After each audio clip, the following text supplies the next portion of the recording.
Manx Radio's Update with Beth Espey.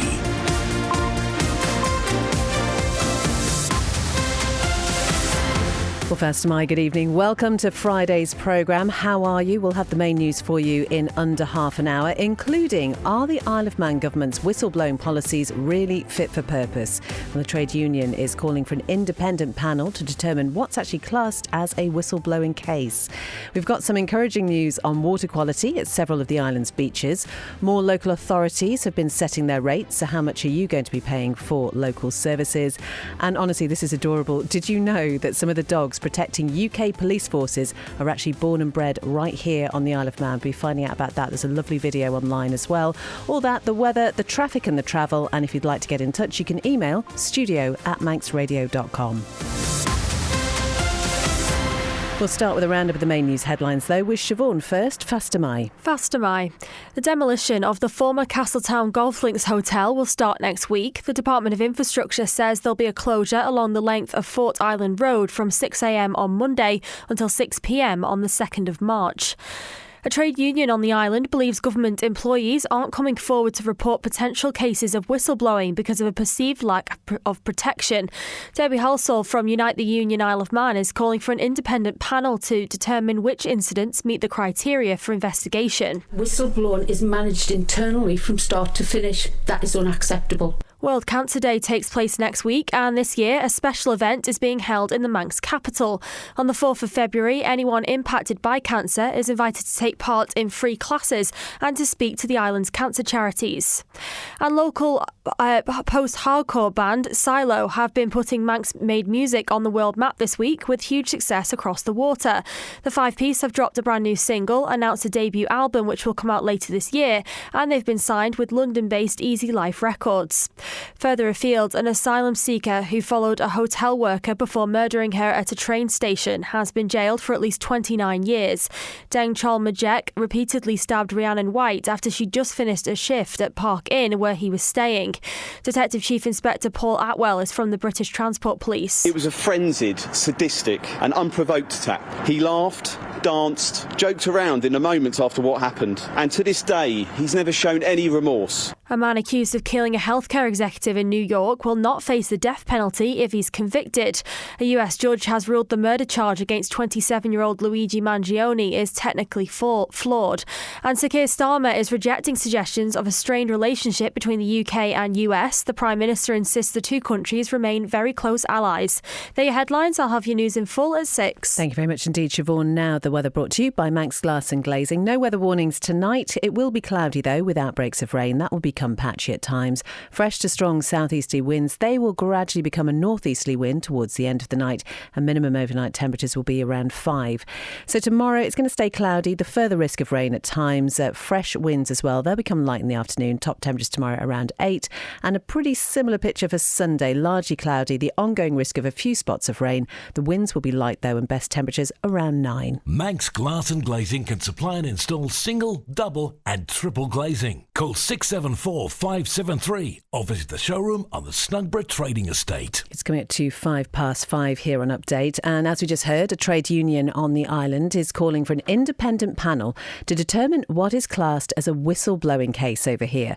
So a Tynwald committee has been looking at whether the Isle of Man government's policies in this area are fit for purpose, and it's heard its first evidence. It was formed to address some of the concerns raised following the fallout from the Dr. Rosalind Ranson Tribunal in 2022. Debbie Halsall is head of the Isle of Man branch of Unite the Union and believes no one is coming forward to report potential cases because of a perceived lack of protection. Under the policy, concerns are raised internally and handled by managers, departments and HR. Investigations, decisions and outcome remain internal throughout. So there's no independent reporting route, there's no independent investigation and no guarantee of anonymity and no independent review where protection is removed. So the key statements in what we will be looking at, whistleblowing is managed internally from start to finish. That is unacceptable. Protection depends on internal classification with no independent review. HR is part of the employer and cannot be independent by design. A system that investigates itself cannot provide genuine protection and has as such it's marking its own homework. In some whistleblowing related cases, individuals cannot continue working as their employment ended through settlement agreements containing confidentiality clauses to prevent individuals from speaking out about their whistleblowing experience, removing transparency and organisational learning, which are then dumbed down from a whistleblowing to just a grievance, which is facilitated by HR. In some cases, representatives from the AG's chambers have attended meetings connected to handling or resolution of whistleblowing related employment matters. This highlights the power, imbalance and experience by individuals whose whistleblowing protection has fallen away. Until whistleblowing arrangements are independent, protected and trusted, they will not provide genuine protection. We are asking for an independent panel to review all whistleblowing, and I don't see why a trade union cannot sit within that independent panel. The fall away is the protection of a whistleblower. They are put back into a lion's den. That's what happens because it's incestuous. The behaviour, the nepotism and everything that runs through this. I stand, I watch, I see what happens, and I see no accountability. And that's why you need independence on whistleblowing. That is Debbie Halsall, the head of the Isle of Man branch of Unite the Union. You can find out much more about this story on the Manx Radio website. So I mentioned we've got some positive news about some of the bathing water at beaches around the island. They've met the highest standards of water quality under European assessments at some of them.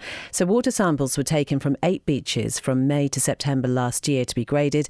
Amy has the details. Half the beaches assessed were found to be excellent and the other half were good. The standards are designed to protect public health and ensure the safety of bathers and monitor whether E. coli or intestinal enterococci are present. In total, 19 locations were assessed, although only 8 were classed as designated bathing waters. They were Bainacarrica or Gansey, Castletown, Douglas Central, Glenwillan, Port Erin, Port St Mary, North Ramsey and South Ramsey. Water samples are taken by the Department of Environment, Food and Agriculture on a weekly basis for those sites and every 4 weeks for those that weren't designated during the bathing season, which is a 20-week period from the 1st of May until the 18th of September. The non-designated bathing waters are Derby Haven, Douglas Broadway and Summerhill, Fenella, Fishers Hill, Laxey, Peel, Port Grenyach, Port Loeg, Port Skillion and Port Sodrick. DEFA says a number of things can impact bathing water quality, including the discharge or release of sewage and untreated water runoff from intensive land-based husbandry. These deposit large numbers of microorganisms into the seawater, which include bacteria and viruses. It says the island's sewage system has been undergoing substantial modernisation in recent years, which will, in due course, ensure all sewage is adequately treated. However, DEFA admits not all the beaches meet the best standards all the time, because human sewage is not the only source of bacterial contamination. It also says the quality of bathing water is widely accepted as being affected by weather, with extended periods of sunny, dry weather seeing better water quality than very wet periods, due to the sun's ultraviolet light killing bacteria, coupled with less land runoff entering the sea. If you want to find out more about this, all you need to do is head to manxradio.com. And probably make sure you're not eating. I'm so sorry, I should have said that if you're having an early tea. That was Amy Griffiths reporting there. 8.5 minutes past 5. Well, permission has been granted for the Isle of Man's first designated space for medicinal cannabis consumption. So an application for the Green Lounge on Parliament Street in Ramsey was submitted in November last year, and Chanel has the details. The adult-only venue will allow those with a consumption pass to use their prescribed cannabis through vaporization. Confirming the news on Facebook, founder Maria Bostock said she was delighted planning approval had been granted. She says that after nearly 3 months of waiting, the decision had finally been made. She adds while the paperwork crawled along, she's been working every single day to get the lounge ready and with intention. Consumption passes open today for those wishing to obtain one and will become active once the lounge officially opens, which is hoped to be next month. She also says that the project has tested her more than anything else, but has also shown what persistence looks like. Speaking previously to Manx Radio, Maria and her co-founder Daisy May Green said the aim was to challenge misconceptions and reduce the stigma surrounding medicinal cannabis. We obviously, as patients, have guidelines that we have to follow with our prescription. We do feel that by following our regulations that we've instilled within the lounge and our code of conduct and things like that, that we can break the misconceptions and along break the stigma at the same time. And we are one of our main focuses is drug harm reduction. We will work hard to kind of not just reduce the stigma with medicinal cannabis, but hopefully make a dent in the recreational use and bring that lower as well. So if I came in and I didn't have a prescription or anything, would I still be allowed to sit in? When it comes to vaporization, the risks of secondhand smoke are extremely minimal, especially compared to actual smoking. So to sit there, you wouldn't be affected by the air quality or anything. It will be a safe environment, and we will have adequate ventilation in the property, as well as lots and lots of plants that will help to filter our air as well. That is Maria Bostock from the Green Lounge, which is going to be on Parliament Street in Ramsey. It's just gone 5:10. So we've been talking a lot about rates this week because the local commissioners have been setting their rate for the next financial year. Douglas Council says it has set a modest increase to its rates for the next year while announcing investments into community facilities. So the local authorities raised it to 620 pence in the pound. That's a 2.99% increase on 2025. Local democracy reporter Emma Draper has been talking to leader of Douglas City Council, Devon Watson, after that announcement was made this morning. So we're really, really excited this year to announce a below inflation rates increase. And one of the things that we are doing is we're also announcing free weekend car parking from April in Shawsborough Car Park for a year. This is something that businesses in the high street have asked for ages, rolling out a brand new online procurement tool to allow local businesses to more easily bid for government contracts. We're hosting a lot more events in the city that allow businesses to sort of engage and get opportunities to sort of ply their wares. But also at the same time, we're investing in the crematorium, which is critical national infrastructure, the only crematorium on the island. And we're going to be making sure that people have dignified services at the end of life. But one of the things we're most excited about is our massive program of investing in parks throughout the city. So every district in Douglas is going to get a brand new park between now and the next few years that will be completely rebuilt and overhauled. We're putting £240,000 into rebuilding parks across the city. We're going to be building new parks on the Marine Gardens and on the Promenade. So this is something that we're really, really excited about. And this also comes along with massively investing in the library. So brand new PCs in the library and tablets so that people get the ability to access modern technology so everyone has access to the internet.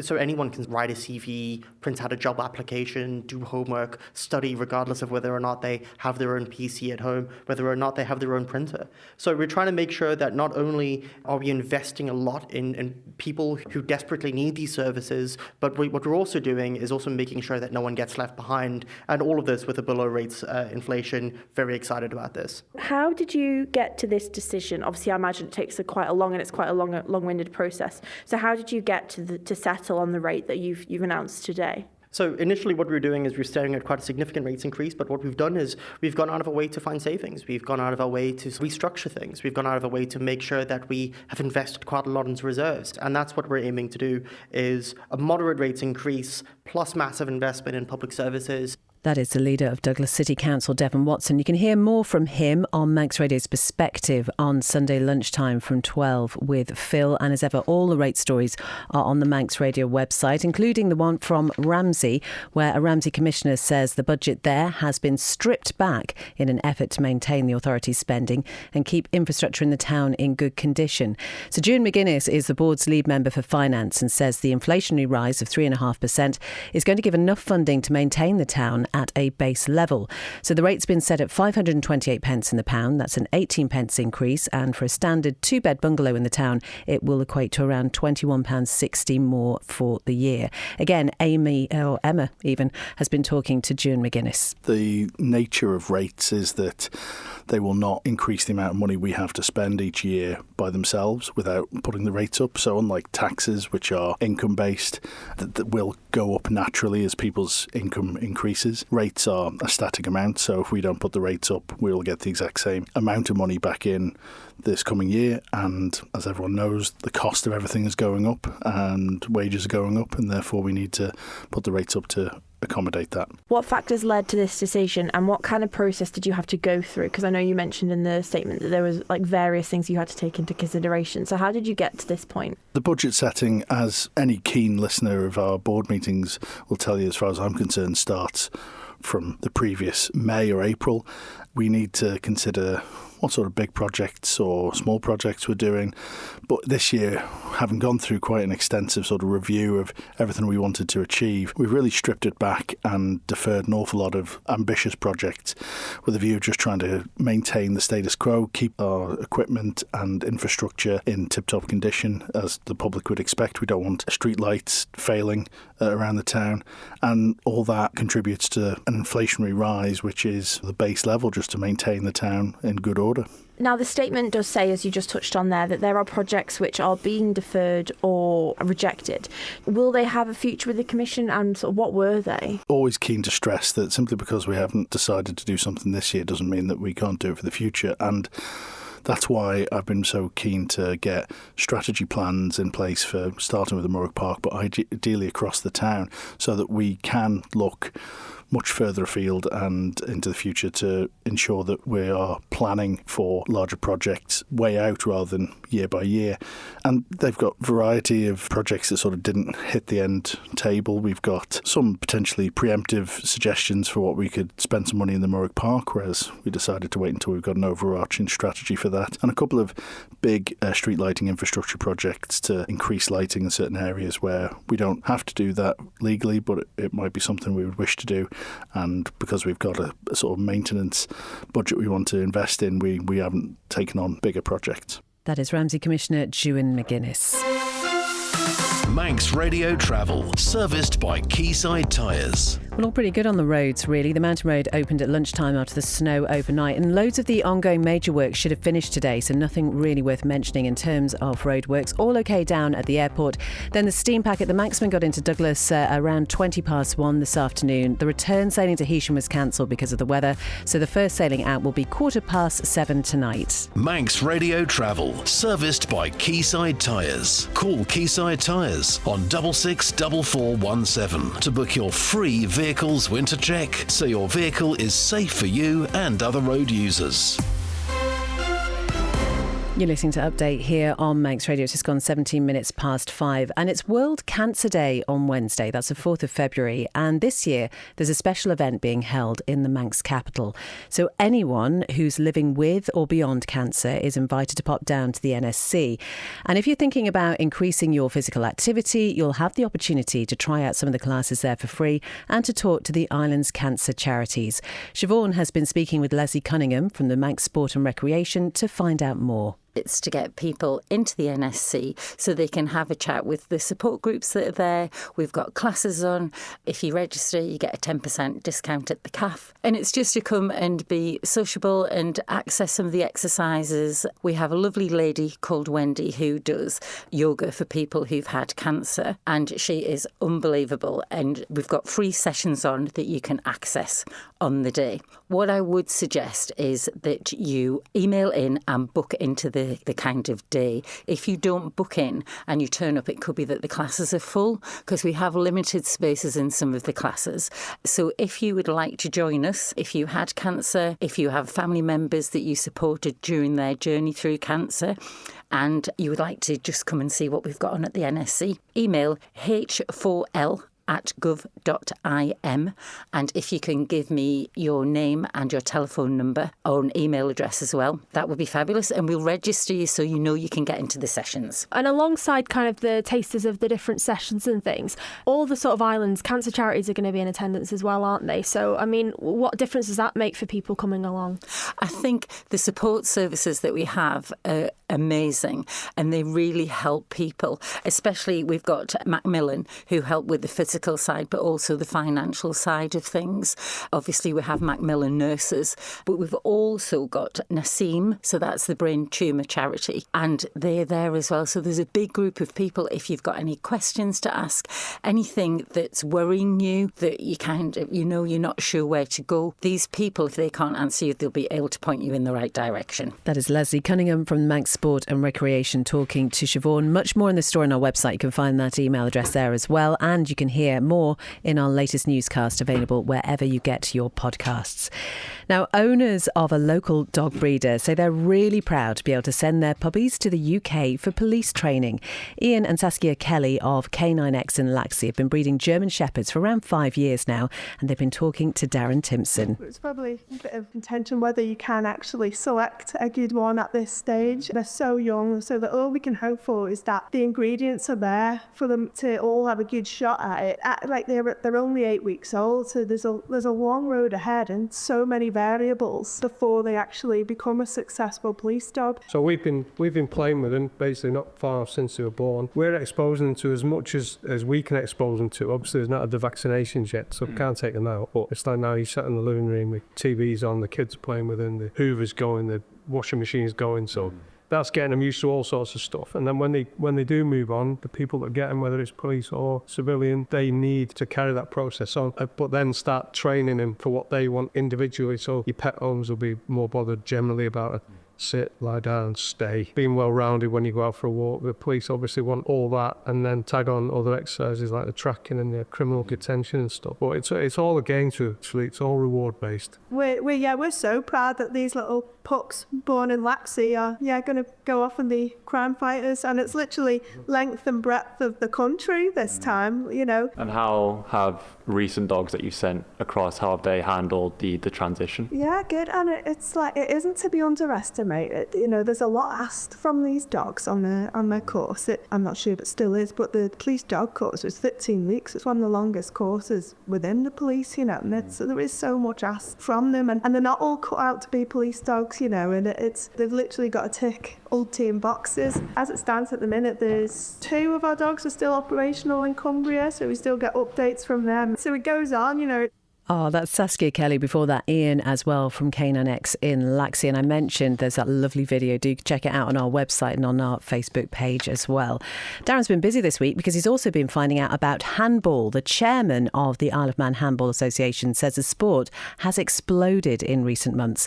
Mick Hegarty says high schools have taken to the sport, and training sessions for handball will take place in Peel for the first time for the upcoming Manx Youth Games. I would say handball has finally, after my 35 years of trying, is starting to get a foothold across the island. Particularly, we're proud of what we're doing with our juniors, because we've got a really good player pathway from Manx Youth Games now up to academy level. And we've got youngsters, in fact, going off to Germany in April to play in. These will be our under 15s during the Easter holidays. And a lot of these youngsters actually started out with Manx Youth Games a few years ago. The high school PE departments have bought into the game, so we've hosted an under-13 championships for the last 3 years. Now that's moving up, and the PE departments have asked to include now an under-15 championships. That's for girls and boys, by the way. That's really sort of moving us towards that stage which we're planning for in the next few years, where we'll establish 4, maybe 5 clubs around the island. What do you think it is about handball for young kids that you're seeing more of them getting interested in the sport? What do you think it is that speaks to them? It's very easy to play. It's the easiest team game that you can possibly play, with a very successful end result of all the children being able to score goals, which you don't get in many other sports. Nothing against other sports. I mean, I've played lots of other sports myself. But with beginners, they can be scoring goals from the off. And it's an expectation in the game that all players should be able to score goals. That is Mick Hegarty. And it has been a huge week for the local post-hardcore band Silo. They've just dropped a brand new single. They've announced a debut album, which will come out later this year. And they have been signed with London-based Easy Life Records. Guitarist Lark Oracle has been talking to Siobhan. Back in August, we went down to a recording studio called the Ranch Production House with the support of the Isle of Man Arts Arts Council to record our debut album with a producer called Kel Pinchin. It was more as a memento for ourselves to see that we could listen to the songs so they didn't get lost to time, as in many instances over here sort of as bands come and go and they never really sort of get their music recorded. So we wanted to, as I appreciate we're all sort of mid-30s, we all wanted to just kind of document the music for ourselves with the support of the Isle of Man Arts Council. So we recorded the record and we came back here, and obviously once you record a record, it kind of goes through like the mixing stages where you get different iterations of the song as it gets mixed, etc. And basically while that process was going on, obviously you upload all of your tracks to your BBC Introducings, your DSPs, so your digital service providers, like your CD Babies or DistroKids, to sort of release them and put them out into the world. And during that process, we got an email which had basically said, "Who are you? What is this album?" And so me sat in the office, basically straight onto the blower to the boys, just like, does anyone know who this is? Has anyone heard of this name? And then the next email was, can we jump on a call? So it was, I don't know, 3 o'clock on a Wednesday afternoon, sat looking at spreadsheets. And the next thing, my phone rings, and it's a record label in London called Easy Life Records. Effectively, they'd heard the album. They'd played it in their offices, which are based down in Camden. And effectively, they all came to the decision that they needed to contact us and they wanted to put our record out. Which, as you can appreciate, sort of 5 hey boys from the Isle of Man. We were just like, is this real life? Is this a fantasy? Just to quote Freddie Mercury. That is Lar Crickle talking to Siobhan there. Sport Now, brought to you by the Print Shed and Rob Pritchard. Fast am I. First off tonight, Castletown will have the chance to claw back ground in the Ardern and Drug Unlimited Division 2 title race, with the current leaders not in action this weekend in Manx football. With second tier frontrunners Colby on a rest week, their southern rivals could go back to within 1 point of the top spot, with Castletown preparing to host Maloo during this Saturday's ties. Elsewhere, in the Canada Life Men's Premier League, Corinthians remain 4 points clear at the summit ahead of a trip to Ramsey. Hoping for the top flight leaders to slip up will be Peel, therefore 4 points back in second, but with 2 games in hand. They face an away clash at Inform Union Mills. Or you can view a full schedule of this weekend's Isle of Man football fixtures at manxradio.com. Sticking with football, FC Isle of Man face a difficult task to secure their first back-to-back home wins of the season when they host high-flying Ramsbottom United in the NWCFL Premier Division tomorrow night. Following a midweek defeat to Atherton Laburnum Rovers on Wednesday, the Manx side this time welcome an opponent still in with a chance of challenging for the league title in the second half of the campaign. Whilst FC Isle of Man now have a 14-point gap between themselves and the relegation zone, Rick Holden's side will be keen to improve on a recent run of 4 defeats in their last 5. Well, tomorrow's match will get underway at the Bowl in Douglas at 6pm. Manx Radio will be providing full live match commentary on our DAB and AM 1368 channels. In rugby this weekend, the attention is back on a Douglas side looking to improve on a recent slump in Regional 2 North West. Phil Kringle's team head on their travels for their 3rd consecutive away league match on Saturday when they take on Northwich at 2pm tomorrow. The Douglas Celts team will also be heading in the same direction tomorrow as they take on the Northwich men's 3rd team in a friendly, kicking off slightly earlier at 12:45. And finally in hockey, the first men's and ladies cup matches of 2026 will take place across the island tomorrow. First round fixtures are scheduled across 5 competitions: the men's cup, ladies cup, men's plate, ladies plate and men's bowl. Matches get underway from 11am tomorrow, and details of Saturday's hockey ties are available on our website. Rob, thank you very much indeed. That sport brought to you by the Print Shed. And that is all from Update this evening. Coming up next, Rob will have all the details about this weekend's sport in the Friday Sport Preview. Then at 6:30, it is Chris Kinley with Greatest Hits. Sweet and Swing with Howard Kane is at 9. And Ree will be here with After Hours from 10. Whatever you're doing this weekend, have a good one. Update will be back with you at 5 on Monday.